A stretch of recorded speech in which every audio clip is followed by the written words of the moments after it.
Hi, நான் ஐஸ்வர்யா. ஆண்டினா என்னோட age attend function makeup போட்டாங்க. அதுலயே எனக்கு ரொம்ப ஸ்பெஷல்னா அது 2013 நடந்துச்சு. அப்பதான் மேக்கப்னா என்னன்னு தெரியாது. நார்மலா ஜட போட்டு ஸ்கூலுக்கு போயிட்டு இருக்கோம். ஆனா ஒரு கம்ப்ளீட் டிரான்ஸ்ஃபர்மேஷன் எனக்கு கொடுத்து அவங்க என்னை அப்ரோச் பண்ண விதமே எப்படி இருந்துச்சுன்னா, பியூட்டின்றது இவ்வளவுதான்.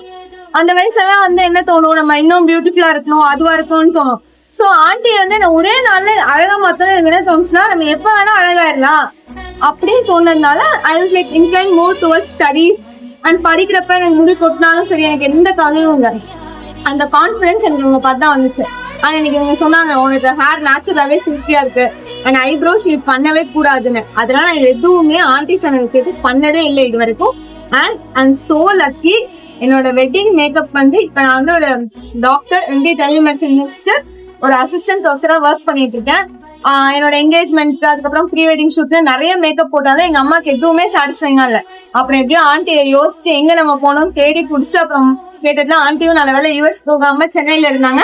ஆனா இவ சோ லக்கி, எனக்காக ஆண்டி தங்கி இருந்து என் ஜடையெல்லாம் கச்சிருக்காங்க. பாருங்க எப்படி எனக்காக அவங்க எப்போ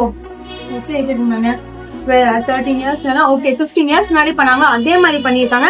நான் ஆண்டிக்கு ரெஃபரன்ஸ் பிக் காட்டுறதுக்கு நிறைய ஜட போட்டோ எல்லாம் தேடினேன். ஆனா இந்த மாதிரி எனக்கு எங்கேயுமே கிடைக்கும். அதுதான் ஆண்டி, அவங்களோட சிக்னேச்சர் மாதிரி வேற யாருக்குமே இல்ல. தேங்க்யூ. எல்லாருமே ரிசப்ஷன் வந்த அத்தனை பேருமே சொன்னாங்க, உனக்கு அப்படியே மேக்கப் பிளெண்ட் ஆயிருக்கு, நீ ரொம்ப பிரிட்டியா இருக்கு, கியூட்டா இருக்க. Thank you so much.